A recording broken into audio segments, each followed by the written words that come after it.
Transmission line protection આપણે જોયું. Chapter number 3, 4 અને 5 જે છે આપણે જે મિડ સેમેસ્ટર 2 માટેની તૈયારીમાં ચેપ્ટર નંબર 3 જે છે એ છે ટ્રાન્સફોર્મર અને ઓલ્ટરનેટર નું પ્રોટેક્શન. એટલે ઓલ્ટરનેટર એમ તો આપણે રોટેટિંગ મશીનમાં લઈ લીધું છે ચેપ્ટર નંબર 4 માં. પણ તે છતાં બી અમુક વસ્તુ કે જે ટ્રાન્સફોર્મરમાં પ્રોટેક્શન આપવામાં આવે છે સેમ ટુ સેમ ટાઈપના પ્રોટેક્શન ઓલ્ટરનેટરમાં બી આવે છે. એટલે જરૂર પડશે ત્યારે ઓલ્ટરનેટર વાળી વાત તમને કહી રાખીશ. એનો મતલબ એ નથી કે જ્યારે ચેપ્ટર નંબર 4 ચાલતો હશે ત્યારે આપણે નહીં ભણીએ. એ ટાઈમેનું રિવિઝન થશે, પણ એક બેસિક નોલેજ તમારી પાસે એનું હશે કે આપણે આ આગળ જોઈ ગયા છે. ચેપ્ટર નંબર 3 જે છે એ ખાલી ને ખાલી ટ્રાન્સફોર્મર પ્રોટેક્શન માટે જ છે. કે ટ્રાન્સમિશન લાઇન અને બસ બાર નું પ્રોટેક્શન આપણે ચેપ્ટર નંબર 2 માં જોઈ ગયા. ચેપ્ટર નંબર 4 જે છે તમારા સિલેબસમાં એ છે રોટેટિંગ મશીન નું ટ્રાન્સફોર્મર. અને રોટેટિંગ મશીન ની અંદરમાં બે આવશે. એક તમારું સિન્ક્રોનસ જનરેટર એટલે કે ઓલ્ટરનેટર અને બીજું તમારું ઇન્ડક્શન મોટર જે તમારો મેઇન લોડ છે. એટલે કે કોઈ બી ઇન્ડસ્ટ્રીમાં 85 થી 90% ઇન્ડક્ટિવ લોડ જે છે અને એની અંદરમાં 85 થી 90% ઇન્ડક્શન મોટર જ છે. અને ઇન્ડક્શન મોટરના લીધે જ તમારો પાવર ફેક્ટર સૌથી વધારે ખરાબ થતો હોય છે. અને એટલે ત્યારે પાવર ફેક્ટર કરેક્શન માટે આપણે પેનલ્સ ની અંદર લગાડીએ છીએ. એપીએફસી પેનલ જે આપણે કહીએ. ચેપ્ટર નંબર 5 જે છે એ તમારા અલગ અલગ ટાઈપના બ્રેકર, આઇસોલેટર, અર્થ સ્વિચ સાથેના કનેક્શન ને એના ઓપરેશન ને એના વિશે સમજણ છે. આર્ક ઇન્ટરપ્શન ની થિયરી ને જે બધું છે ચેપ્ટર નંબર 5 માં આવશે. આજનો મેઇન ફોકસ આપણો ફક્ત અને ફક્ત ટ્રાન્સફોર્મર પ્રોટેક્શન પર છે. Chapter number 3 transformer protection. જ્યારે આપણે પ્રોટેક્શન સબ્જેક્ટ ચાલુ કરેલો ત્યારે તમને એક વસ્તુ કહેવામાં આવી કે ભાઈ કોઈ બી સિસ્ટમમાં સૌથી વધારે આપવામાં આવતું જે પ્રોટેક્શન છે એ છે ઓવર કરંટ પ્રોટેક્શન. પણ ત્યારે આપણે એવું કીધું હતું કે ઓવર કરંટ પ્રોટેક્શન એ ઝોનની બહાર પણ ઓપરેટ થઈ જાય. કેમ કે એમાં આપણે જોયું હતું યુનિટ ટાઈપ પ્રોટેક્શન અને નોન યુનિટ ટાઈપ પ્રોટેક્શન.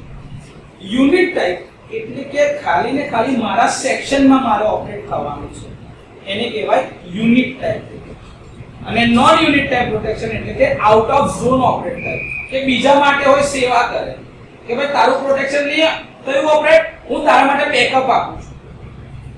હા, એને નોન યુનિટ ટાઈપ પ્રોટેક્શન કહેવાય કે જેમાં પોતાના ઝોનની બહાર બી ઓપરેટ થઈ શકે. આપણે શું કરવાનું છે કે અત્યારે ફક્ત ને ફક્ત ઇન ઝોન પ્રોટેક્શન પર જ ફોકસ કરવાનું છે. આઉટ ઓફ ઝોન પ્રોટેક્શન થાય પણ એની લિમિટેશન છે કે ભાઈ જરૂર ના હોય તો બી સાહેબ કારણ વગર પછી ટ્રાન્સફોર્મર ટ્રીપ કરીને બેસી જાય. ફોલ્ટ હોય આગળની લાઈનનો અને આગળના સેક્શનનું ટ્રાન્સફોર્મર બંધ થઈ ગયું હોય તો એ ચાલશે. કે જેનું પ્રોટેક્શન હોય એ જ વસ્તુ એ જ રિલે ઓપરેટ થવી જોઈએ. અનનેસેસરી બીજી રિલે કેમ ઓપરેટ થાય?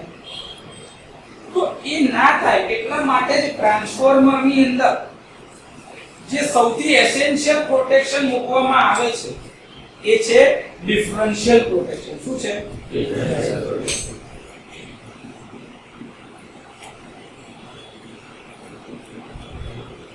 Differential protection of transformer.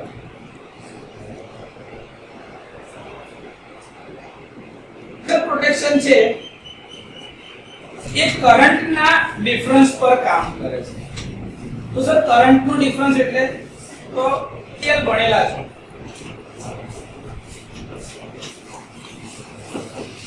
Kirchhoff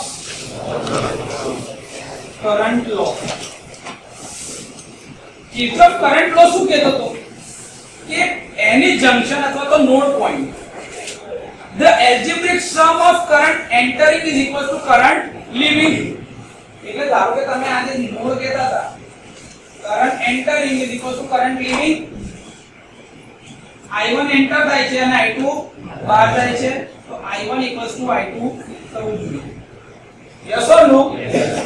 Using this same principle એટલે કે આ કાર્ય સિદ્ધાંત KCL વાળો જે છે એ કાર્ય સિદ્ધાંતનો ઉપયોગ કરીને આપણે ટ્રાન્સફોર્મર નું ડિફરન્શિયલ પ્રોટેક્શન આપવાના છે. તો ટ્રાન્સફોર્મર નું જે ડિફરન્શિયલ પ્રોટેક્શન છે એ કયા ટાઈપનું પ્રોટેક્શન કહેવાશે?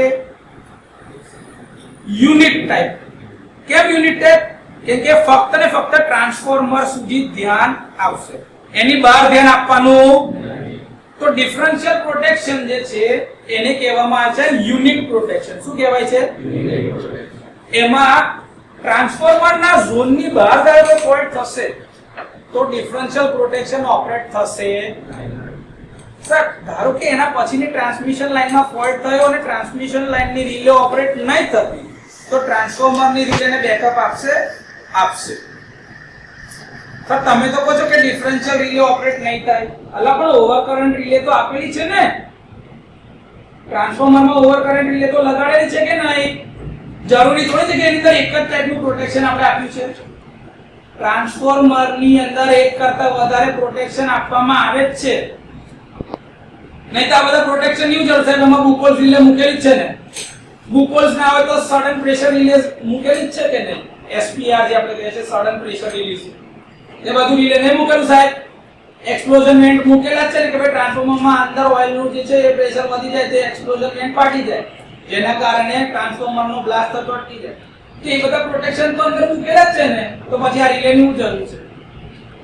હજી બી કહી રાખું છું કે ટ્રાન્સફોર્મર જે છે એ આખી સિસ્ટમનું હાર્ટ છે, એનું પ્રોટેક્શન સૌથી ઇમ્પોર્ટન્ટ.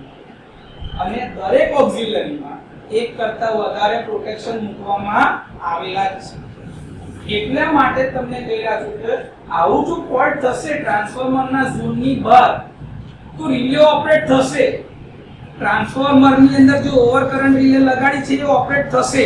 કોના માટે? ટ્રાન્સમિશન લાઇનના ફોલ્ટ માટે, બેકઅપ તરીકે, પ્રાઇમરી તરીકે નહીં. ડિફરન્શિયલ રિલે જે છે એ ફક્ત ને ફક્ત ટ્રાન્સફોર્મર માટે જ ઓપરેટ થશે, કેમ કે એ કયા ટાઈપનું પ્રોટેક્શન છે? યુનિટ. યુનિટ પ્રોટેક્શન મતલબ મારે ખાલી મારું જ જોવાનું છે, મારી બાજુવાળાનું મારે જોવાનું. સિમ્પલ. તો સર એ પ્રોટેક્શન આ કેસીએલ પ્રમાણે અપાય કેવી રીતે? તો આપણે વાત કરી, ધારો કે એક અમારી ટ્રાન્સફોર્મરની વાઇન્ડિંગ છે, કોઈ બી એક ફેઝ લઈ શકાય, આર ફેઝ, વાય ફેઝ અથવા તો બી ફેઝ. અત્યારે હું સ્ટાર કે ડેલ્ટા કનેક્શનની કોઈ વાત નહીં કરતો, કેમ કે આપણે ખાલી જે જનરલ કન્સેપ્ટ સમજીએ છીએ કે ડિફરન્શિયલ પ્રોટેક્શન છે શું, એનો મતલબ શું હશે એ તો સમજીએ. આ કયા ફેઝની વાઇન્ડિંગ ગણવી છે ભાઈ? ચાલો ધારો કે અમારી આર ફેઝની વાઇન્ડિંગ છે. ટ્રાન્સફર માટે રિલેને સિગ્નલ આપવું પડશે. રિલેને કરંટનું સિગ્નલ કોણ આપશે? કોણ? સીટી એટલે કે કરંટ ટ્રાન્સફોર્મર. તો મારે આખી વાઇન્ડિંગમાં પ્રોટેક્શન જોઈતું હોય તો મારે સીટી કેટલા જોશે? કેમ? એક ઇનકમિંગ કરંટ માટે અને એક જોલો કરંટ ઇનકમિંગ, કરંટ આ જંકશન પોઈન્ટ ની જગ્યા પર મેં શું મૂકી દીધું? વાઇન્ડિંગ. ઓકે. તો સર આ મારી એક સીટી છે, સીટી 1. આ બીજી એક સીટી છે, સીટી. પણ સર અમે તો પેલું ટ્રાન્સફોર્મરમાં એવું ભણેલા છે કે ભાઈ કરંટ એન્ટરિંગ ની પોલારિટી આમ છે તો કરંટ લીવિંગ ની પોલારિટી ઊંધી છે એના કરતા. યસ ઓર નો? તો સર પછી આ બંનેની સીટી ની પોલારિટી બી તો જોવી પડશે ને. તો સીટી ની પોલારિટી નું માર્કિંગ આપણે એવું કર્યું છે કે કરંટ જે છે ને એ અંદરથી ફ્લો થાય તો સેમ ડાયરેક્શનમાં ના થાય, કેમ કે એક તો એન્ટરિંગ કરંટ છે ને બીજો લીવિંગ કરંટ છે. તો બંને વચ્ચે ફેઝ શિફ્ટ દેખાય છે કરંટની, એક આવે છે અને એક જાય છે. તમે રસ્તા પર જતા હોય, તમારા ગાડીનું મોઢું આ બાજુ છે તો સામેવાળી ગાડીનું મોઢું કઈ બાજુ હશે? એક્ઝેક્ટ તમારથી ઓપોઝિટ. એને ઇલેક્ટ્રિકલમાં 180 ડિગ્રી કહેવાય કે નહીં? હા કે ના? તો એવું જ આપણે અહીંયા બી જોશે. સર રિલેને કનેક્ટ તો કરવાની છે ને, આમાં કેવી રીતે કનેક્ટ કરીશું? છેડા કોમન નહીં કરવા પડે. આ સીટી નો છેડો લઈ જાય, આ સીટી નો છેડો, આ બંનેને કનેક્ટ કરી દીધા આપણે. સર આને બી તો કનેક્ટ કરવું પડશે ને, તો રિલેના બે છેડા લાગશે ને, કેમ કે રિલેના બે છેડા લગાડવાના છે.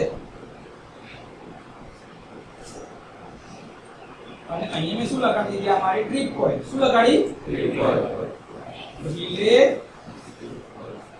Trip coil. A અને આ પોઈન્ટ B આપી દીધું ખાલી કહેવા માટે ના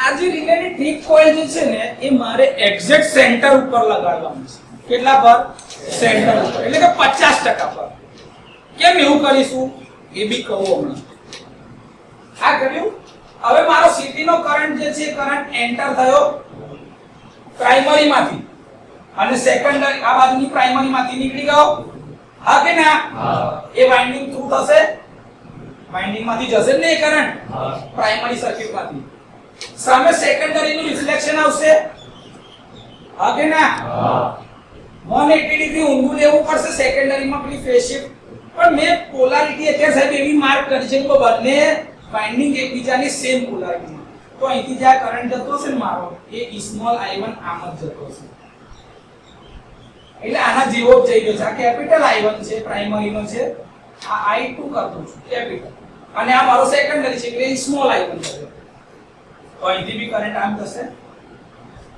સ્મોલ i2 હા કે ના તો રિલેની ટીપ કોઇલમાં કરંટ જશે ત્યારે કેવો જશે આ છે i1 એન્ટર થયો ઉપરથી a થી b તરફ અને આ કરંટ કઈ તરફ જાય છે b થી a તરફ તો રિલેની ટીપ કોઇલમાંથી કેટલો કરંટ થયો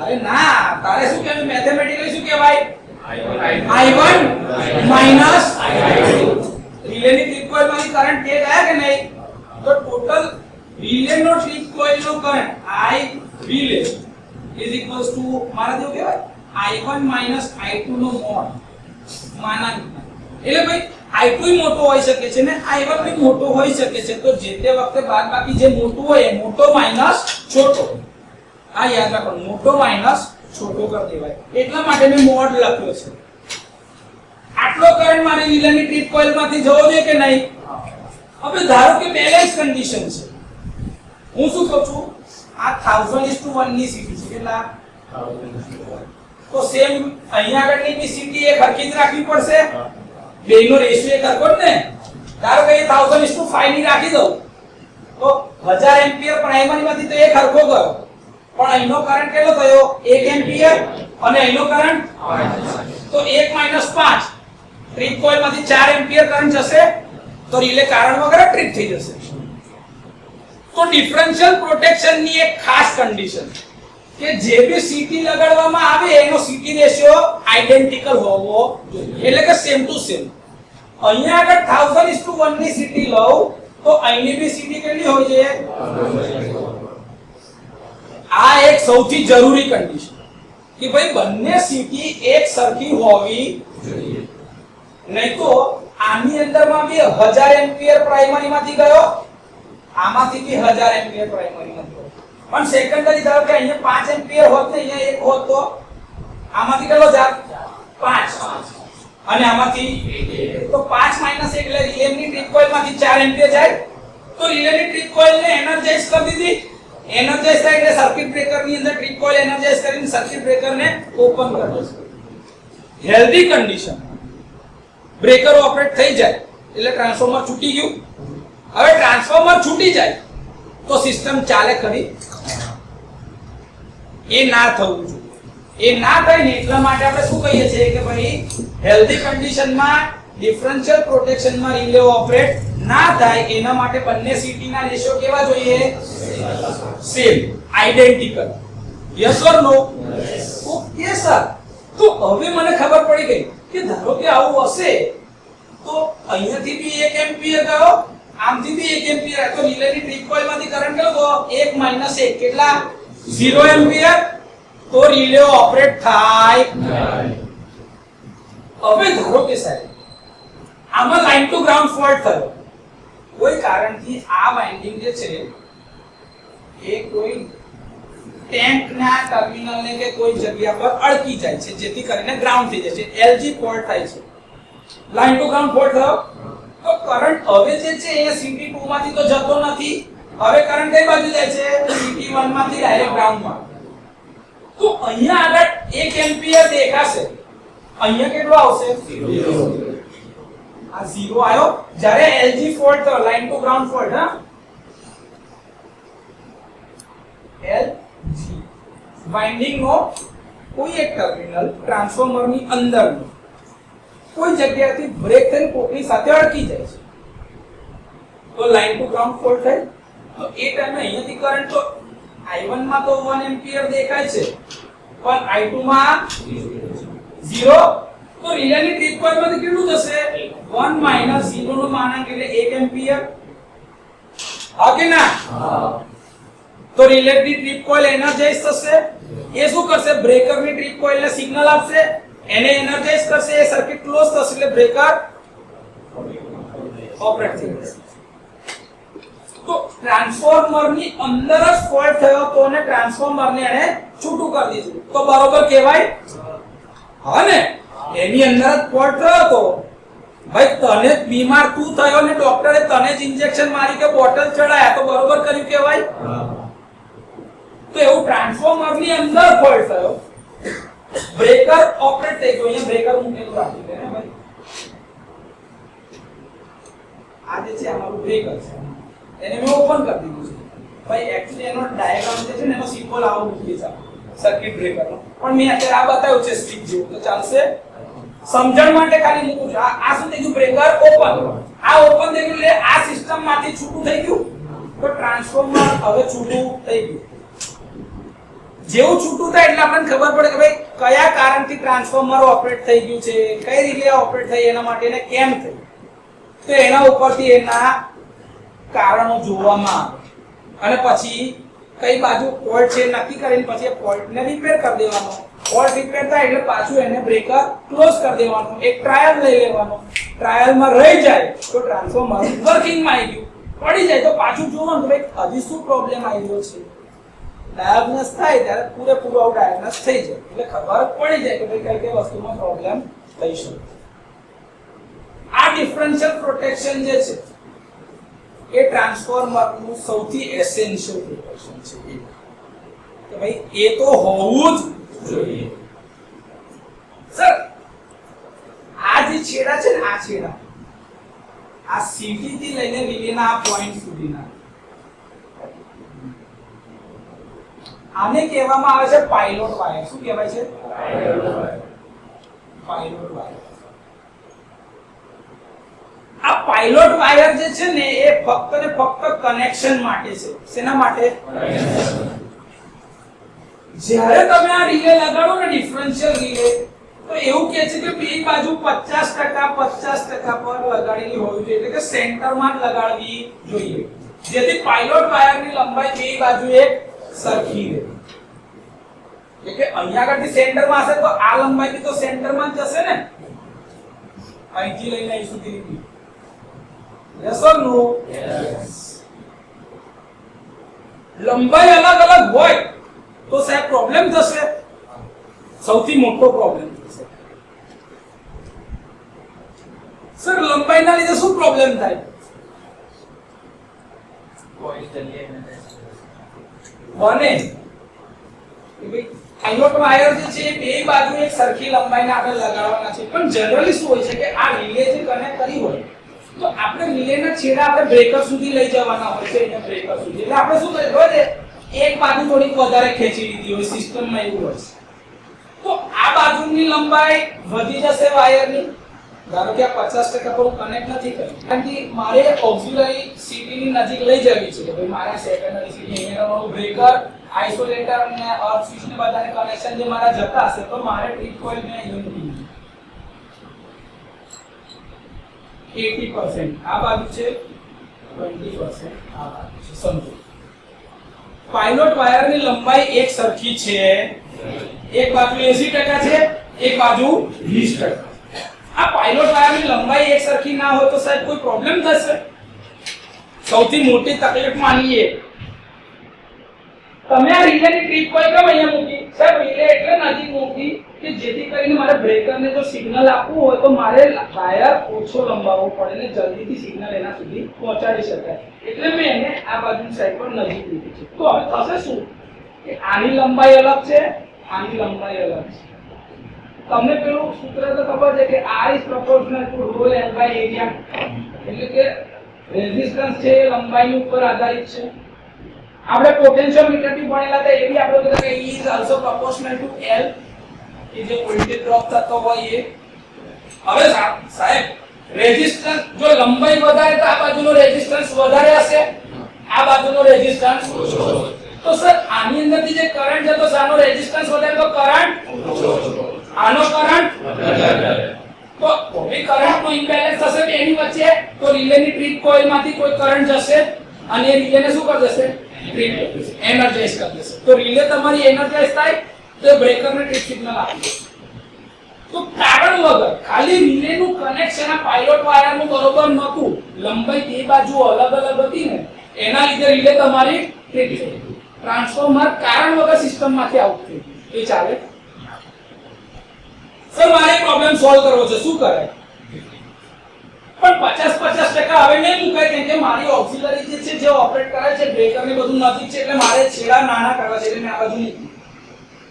સર આનો રેઝિસ્ટન્સ વધારે છે ને, આનો ઓછો છે, તો આપણે શું કરાય? આ બાજુ રેઝિસ્ટન્સ વધારે કે નહીં? હા કે ના? લો ને સાહેબ, સિરીઝ ની અંદર મેં એક રેઝિસ્ટન્સ મૂકી દઈએ વેરીએબલ, જેટલો વધારવો હોય એટલો વધારીને બેલેન્સ કરી દેવાય. તમે ધારો કે માર્કેટમાં શાકભાજી લેવા ગયા હોય, તમે કીધું ભાઈ મારે 5 કિલો બટાકા જોઈએ છે, તે શું કરશે? 5 કિલો લેતો તું એક બટાકો નાખી દો, એક નાખી દો, અચ્છા બેલેન્સ થઈ ગયું, yes or no A check કરશે. બસ આપણે એવું કરશે, વેરીએબલ રેઝિસ્ટન્સ મૂકી દેવાનો. અચ્છા કરંટ જાય છે નોર્મલ કન્ડિશનમાં થોડો વધારે, ઓકે કરંટ નહીં જતો ને, 0 આવી ગયો, યસ આવી ગયો, ચાલો ડન. તો બે બાજુના રેઝિસ્ટન્સ તમે બેલેન્સ કરી દો. પણ હવે થશે શું કે તમે જેટલા રેઝિસ્ટન્સ વધારતા ગયા તો રેઝિસ્ટન્સના લીધે સિસ્ટમની અંદરમાં પાવર લોસીસ કારણ વગરના થશે સેકન્ડરી સાઈડ ઉપર. તો રિલેની સેન્સિટિવિટી ઓછી થઈ જશે, આપણે રિલેની રિલાયબિલિટી વધારવા ગયા અને સેન્સિટિવિટી ઘટાડી દીધી. એ તો ચાલે જ નહીં ને. શું કરાય આની અંદરમાં? તો એવું કીધું કે ભાઈ સેકન્ડરી નો કરંટ બહુ ઓછો છે, તો વોલ્ટેજ ડ્રોપ બી બહુ ઓછા છે, પાવર નો લોસ બી બહુ ઓછો છે. તો અત્યારે સાહેબ આપણો મેઇન પ્રોબ્લેમ કે ટ્રાન્સફોર્મર જે સિસ્ટમમાંથી નીકળી જતું હતું એ તો બંધ થઈ ગયું ને, તો હમણાં આટલું સહન કરે. એટલે આ સિસ્ટમમાં આવી અરેન્જમેન્ટ હમણાં ચલાવી લીધી. પણ સર ધારો કે આ લાઈન જે છે અહીંયાનો એકદમ ખતરનાક શોર્ટ સર્કિટ થયો છે, dead short circuit. Transmission line ઉપર ડેડ શોર્ટ સર્કિટ નો મતલબ થાય 3 ફેઝ શોર્ટ સર્કિટ. તો સૌથી વધારે કરંટ અહીંયાથી મેક્સિમમ જશે, હા કે ના? તો કરંટ જો મેક્સિમમ જાય તો એનું રિફ્લેક્શન આ સીટી ને બી દેખાશે. તો કરંટ નું મેગ્નીટ્યુડ અહીંયાથી જે થશે એનું રિફ્લેક્શન ખાલી આ કનેક્શન પર આવશે. એના લીધે અમુક વાર શું થાય કે આ સીટી ની સેકન્ડરી નો કરંટ તમને વધારે દેખાશે, થોડો વધારે દેખાશે. તો ફોલ્ટ તો ટ્રાન્સફોર્મરમાં છે જ નહીં, ટ્રાન્સફોર્મરની જસ્ટ નજીકમાં ટ્રાન્સમિશન લાઈન જે કનેક્ટ કરી છે એનામાં છે, પણ એનું રિફ્લેક્શન આવે છે અહીં સુધી, કેમ કે કનેક્ટેડ તો આખી નેટવર્કમાં ખરું ને. તો એના લીધે સીટી ની સેકન્ડરી નો કરંટ વધી ગયો છે બીજી બાજુ, અને આ બાજુ એનો એ જ રહ્યો. તો હવે ટ્રાન્સફોર્મરમાં તો ફોલ્ટ નથી ને, પણ તો બી કરંટ અહીંયા વધી ગયો, કરંટ અહીંયા ઓછો છે. તો અગેન ટ્રીપ કોઇલ ની અંદરમાં જે આઈ રિલે હતું I2 I1, એટલે કે આમાં સમથિંગ કરંટ જશે અને ટ્રીપ કોઇલ એનર્જાઇઝ થશે. તો આ ચાલે? આવું થાય છે સિસ્ટમમાં. સમજો કે જસ્ટ બાજુમાં ફોલ્ટ થયો, વધારે મેગ્નીટ્યુડના કરંટ વાળો, એટલે ઓલ્ટરનેટર અહીંયા જે ચાલતું હતું એ તો વધારે કરંટ મોકલ જ કરશે, અને ફોલ્ટ એટલે સૌથી ઓછામાં ઓછો રેઝિસ્ટન્સ વાળો પાર્ટ, એ તો બધો કરંટ ખેંચ્યા જ કરશે. હવે એ ખેંચ્યા કરશે તો હજી ટ્રાન્સમિશન લાઈનની રિલે ઓપરેટ ના થાય ને એ પહેલા ડિફરન્શિયલ રિલે ઓપરેટ થઈ જશે. કેમ કે આ શું સમજશે? ફોલ્ટ મારામાં થયો છે, એટલે એને શું દેખાય છે? I2 I1. તો કારણ વગર આમાં ફોલ્ટ નતો તો હોય ટ્રાન્સફોર્મર ઓપરેટ થઈ ગયું, ચાલશે? સર આ તો ના ચાલે, આપણે કઈ બીજી વ્યવસ્થા ગોઠવો આ રોકવા માટે. તો ઓપરેટ થવા માટે જેવું ઓપરેટિંગ કોઇલ હોય એવું રોકવા માટે રિસ્ટ્રેનિંગ કોઇલ હોય. શું હોય? તમે પેલું શીશો જોયું છે ને, શીશો. તમે ધારો કે 50 કિલો વજનના છો, તમે બેઠા તો એ ઉપર જતું રહેશે. હવે તમને મારો ઉપર લઈ જવાય તો અહીંયા વજન કેટલું મૂકવું પડે? 50 થી વધારે તો જ તમે ઉપર જશો ને. 50 એક્ઝેક્ટ હશે તો તમે બેલેન્સ માં રહેશો. Balance beam relay, balance beam relay જોયું છે કે નહીં? બે બાજુ કરંટ એકરખા છે તો રિલે ઓપરેટ થાય. પણ મારે તમને ઉપર લઈ જવા છે તો અહીંયા 50 કરતા વધારે વજન મૂકવું પડશે. ધારો કે અહીંયા 60 કિલો મૂક્યું તો ઉપર, તો સર મારે એક અલગ કોઇલ મૂકવી પડશે કે જેના લીધે અહીંયા આગળ કરંટ જે છે એ જવો જોઈએ નહીં. આઉટનો ફોલ્ટ એટલે આઉટનો જ ફોલ્ટ. એના માટે આ રીતે ઓપરેટ થવી જોઈએ. તો મેં એક કોઇલ લગાડીશ અહીંયા આગળ. એનું નામ છે રિસ્ટ્રેનિંગ કોઇલ. શું છે?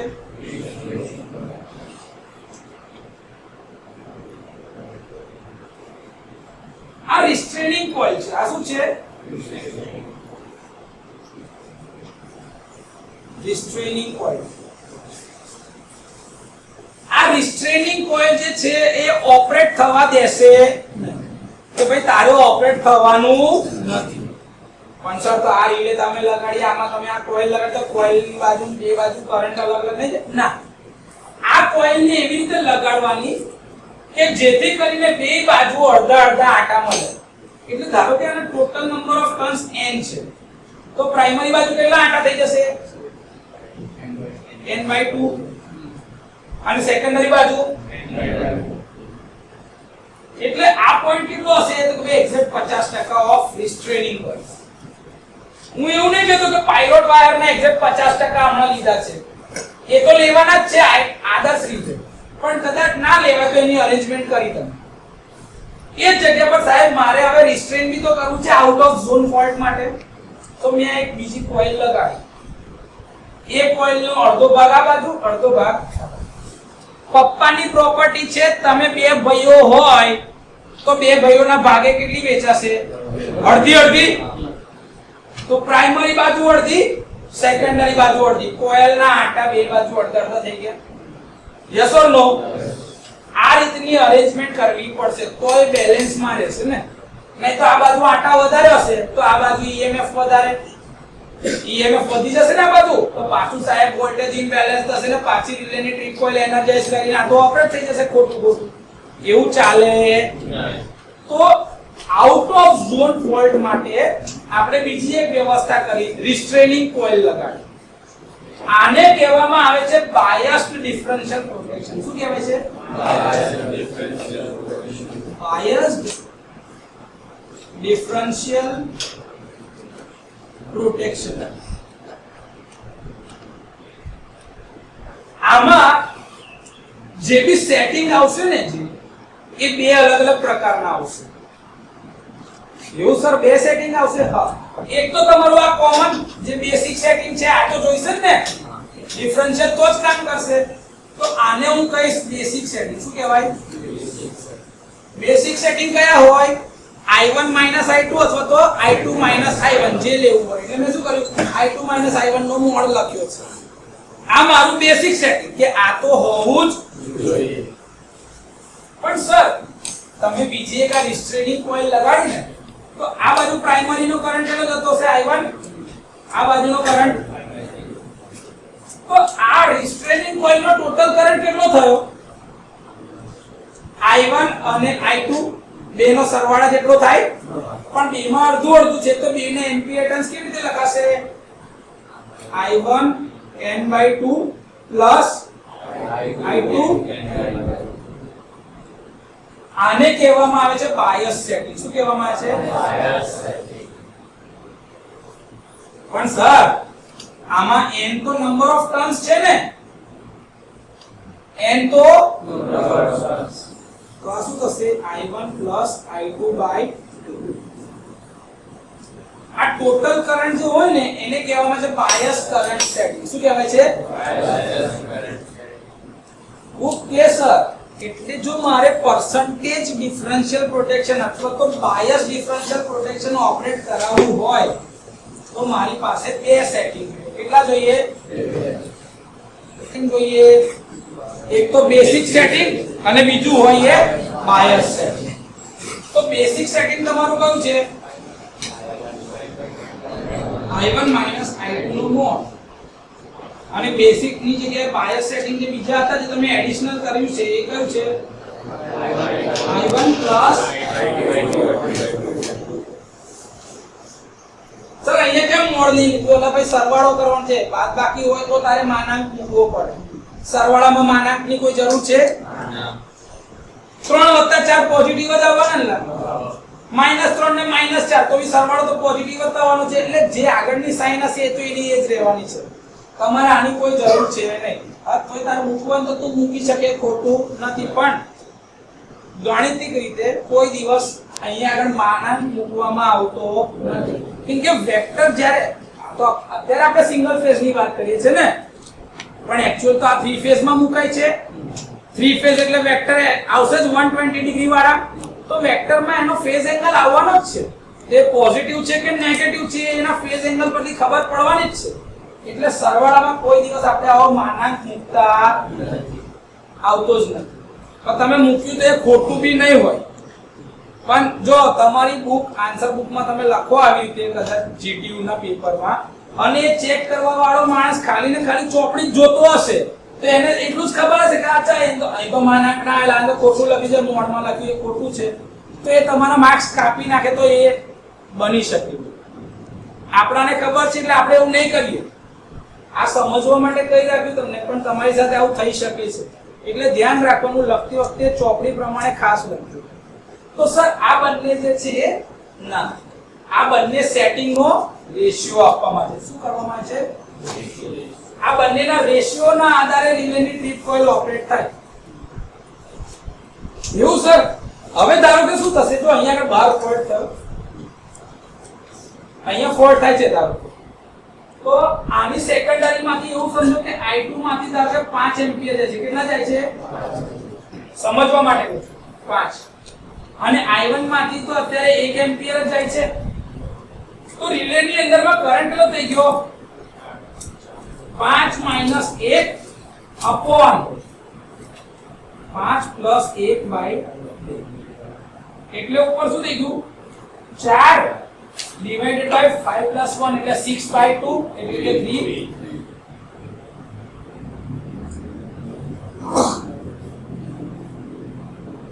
રિલે ની અંદરમાં તમે બાયસ સેટ કરી રાખેલું છે કે ભાઈ આટલા થ્રેશોલ્ડ કરતા વધારે જાય તો ઓપરેટ થવું જોઈએ બાકી ઓપરેટ થાય તો જે પહેલા 4 એમ્પિયર જોતી હતી રિલે ની કોઇલ હવે કેટલો જોયો છે ખાલી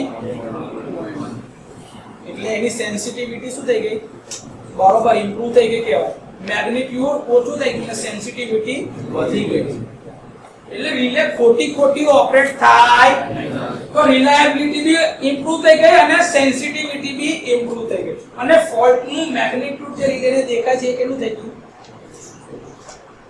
આ 5 આટલું બધું જનરલી હોતું નથી આ હોય તો કેટલું હોય ખબર 1.2 1.3 એવું જ હોય ધારો કે આ 1.2 દેખાય છે તો પ્રાઇમરીમાં 1 સેકન્ડરીમાં અહીંયા આગળ 1.2 એટલે કે આ મારો I1 અને મારો I2 સોરી આ સિટી માટે 1 અને આના માટે 1.2 દેખાય છે તો 1 - 1.2 divided by 1 plus 1.2/2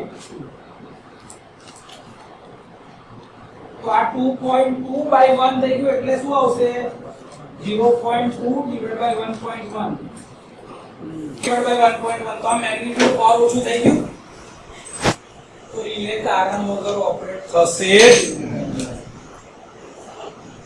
તો બાયસ ડિફરન્શિયલ પ્રોટેક્શન જે છે એ ફક્ત ને ફક્ત રિલેની સેન્સિટિવિટી ઇમ્પ્રૂવ કરીને આઉટ ઓફ ઝોન ફોલ્ટ માટે રિલેને ઓપરેટ થતું અટકાવે છે ક્લિયર તો સર આની કેરેક્ટરિસ્ટિક કેવી હશે કેરેક્ટરિસ્ટિક તો ખબર છે આમાં 45 ડિગ્રીના એંગલ ઉપર એક લાઈન છે કેમ 45 ડિગ્રીના એંગલ ઉપર એક લાઈન સર આપણી પાસે બે પેરામીટર છે કોઈ બી જગ્યા ઉપર r અને x એના આધારે ફોલ્ટ નું શું મળે ઇમ્પિડન્સ Z R તમારો x એક્સિસ પર હોય x તમારો y એક્સિસ પર હોય બંનેને આપણે ખબર ભેગું કરીએ તો આપણે કેટલા ડિગ્રી પર લાઈન મળે 45 ડિગ્રી એટલે આપણે બધી લાઈન કેટલા ડિગ્રી પર શોધેલી છે કેમ કે આપણે આને ઇમ્પિડન્સ જો ને ફોલ્ટ નો ઇમ્પિડન્સ કેટલો છે કેમ કે ફોલ્ટ નો ઇમ્પિડન્સ મળશે તો ફોલ્ટ નો કરંટ મળશે કરંટ પર ઓપરેટ થાય છે તો એનો ઇમ્પિડન્સ શોધાય કે નહીં એના આધારે નક્કી થશે કે ભાઈ પોઝિટિવ ટોર્ક રિજિયન અને નેગેટિવ ટોર્ક રિજિયન રિલે નો ઓપરેટ થવાનું છે કે રિલે નો ઓપરેટ નહીં થવાનું આ બાજુ કયું સેટિંગ છે આપણું મેઈન સેટિંગ I1 I2 નો માનાંક અને આ બાજુ કયો હશે સર કેમ અહીંયા આગળ I1 I2 લખ્યું અહીંયા આગળ I1 I2/2 લખ્યું ચોપડી છે ના એવું નહીં પોઝિટિવ ટોર્ક રિજિયન શું કહે છે કે રિલે ઓપરેટ થવી જોઈએ શું કરવું જોઈએ તો આ ઓપરેટિંગ કોઇલ માંથી મેઈન કરંટ કયો છે આપણો બેસિક I1 I2 તે શું કહે છે ઓપરેટ થવી જોઈએ ખેંચે પોતાની બાજુ તો પોઝિટિવ ટોર્ક રિજિયન ની નજીક કોણ હોય બેસિક સેટિંગ કરવાનું I1 I2 અને આ નેગેટિવ ટોર્ક એટલે શું છે કે રિલે ઓપરેટ ના થવી જોઈએ ના ઓપરેટ થવા માટે કયું સેટિંગ આપણે એડ કર્યું બાયસ સેટિંગ તો બાયસ સેટિંગ એને ઓપરેટ થવા દે એટલે અહીંયા આગળ I1 I2/2 લીધા અહીંયા આગળ I1 I2 તમારાથી ભૂલથી જો અહીંયા આગળ આ લખાઈ જાય ને ત્યાં લખાઈ જાય ને તો આ નેગેટિવ ઉપર લઈ લેવાનું પોઝિટિવ ટોર્ક રિજિયન નીચે લઈ લેવાનું ખાલી ખબર એ હોવી જોઈએ કે કયું રિજિયન લખવાનું છે પછી તમે અહીંયા આગળ ભૂલ કરી નાખશો આ બંનેમાં અને અહીંયા આવું આજ રહેવા દેશો તો એ ખોટું કે ચેક કરવા વાળાને એટલી ખબર પડે છે કે કયા ટાઈપનું રિજિયન બતાવવાનું છે ક્યાં આગળ રિલે ઓપરેટ થાય પોઝિટિવ ટોર્ક રિજિયન એટલે રિલે ઓપરેટ અને અહીંયા શું લખાય રિસ્ટ્રેઇન ટુ ઓપરેટ થાય તો સિમ્પલ આટલું છે બે વચ્ચેનો તફાવત પણ જ્યારે લખો ત્યારે ખબર હોવી જોઈએ કે ગ્રાફ જે આ તમે દોરો આની કેરેક્ટરિસ્ટિક બતાવતો હોય તો એ ખબર હોવી જોઈએ કે ક્યાં આગળ શું બતાવવાનું છે અહીં સુધી કોઈને કોઈ ડાઉટ હોય તો બોલો ડન ની અંદરમાં છે ને કોઈ દિવસ પેલું મેગ્નેટાઇઝિંગ ઇન્ટરેસ્ટ જેવું થશે નહીં ટ્રાન્સફોર્મર જ્યારે સર્વિસમાં મૂકવામાં આવે તો એ જ્યારે સ્વિચ ઓન થાય ને તો એની અંદરમાં મેગ્નેટાઇઝિંગ ઇનરશ કરંટ આવતો હોય આ ઇનરશ કરંટ જે છે ને એ નોર્મલ કરંટ કરતા 8 થી 30 ગણો વધારે મેગ્નિટ્યુડ વાળો હોય હાર્મોનિક કન્ટેન્ટ થી ભરપૂર હાર્મોનિક એટલે કે ફંડામેન્ટલ ફ્રીક્વન્સીના મલ્ટીપલ જેમ કે સેકન્ડ હાર્મોનિક કહેવામાં આવે સેકન્ડ હાર્મોનિક એટલે કેટલી ફ્રીક્વન્સી થઈ જાય 2 ગુણ્યા 50 કેટલા હર્ટ્ઝ 100 થર્ડ હાર્મોનિક હોય તો 3 ગુણ્યા 50 કેટલા 5th હાર્મોનિક હોય તો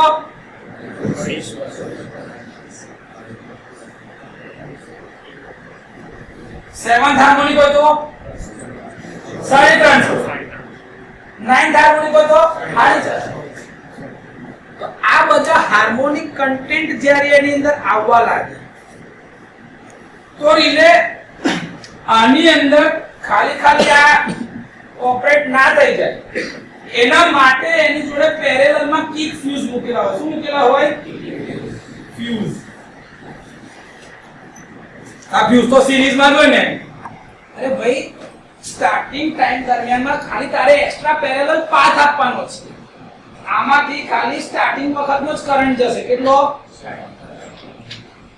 આ ખાલી ને ખાલી આ રિલે ખોટી ઓપરેટ ના થઈ જાય ઇનરશ કરંટ માટે એટલા માટેની આ એક વ્યવસ્થા છે એને ટ્રાન્સફોર્મર ને ઇનરશ પ્રોટેક્શન માટેની ખાલી એક વ્યવસ્થા છે જેવું એ નોર્મલ કન્ડિશનમાં આવી જશે ને આમાંથી કોઈ કરંટ જશે જ એ ફક્ત ને ફક્ત ઇનરશ કરંટ માટેનો પેરેલલ પાથ છે સર તો ઓપરેટિંગ કોઇલ જે હશે ને આ ઓપરેટિંગ કોઇલ એ ખાલી ને ખાલી 50 હર્ટ્ઝ માટે જ હોય એટલે કે આમાંથી ખાલી ને ખાલી ફંડામેન્ટલ ફ્રીક્વન્સી નો કરંટ જ જવો જોઈએ, બીજો કરંટ જવો જોઈએ. તો આમાંથી ખાલી ને ખાલી જે કરંટ પસાર થશે એની ફ્રીક્વન્સી કેટલી હશે? 50. પણ બાકીનો બધો કરંટ તો આમાંથી તો પાસ થતો હશે સાહેબ. તો આમાંથી જે કરંટ પાસ થતો હશે એ કરંટ કયો હશે?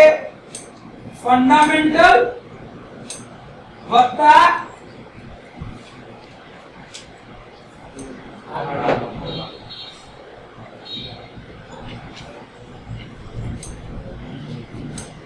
Okay sir. તો એનો મતલબ એ થયો કે જ્યારે ઇનરશ કરંટ આવ્યો હશે તો આમાંથી ખાલી મારો ફંડામેન્ટલ નો કરંટ જશે અને આમાંથી ફંડામેન્ટલ પ્લસ 1 વત્તા 1 કેટલા હશે? આમાંથી ધારો કે 1 એમ્પિયર જતો હશે ને આમાંથી 2 એમ્પિયર જતો હશે તો 1 નું વજન વધારે કે 2 નું વધારે? 2 નું વજન વધારે તો 2 નીચે હશે તો ઓપરેટિંગ કોઇલ ઓપરેટ થવા દે ખરું? તો રિલે ઓપરેટ થાય?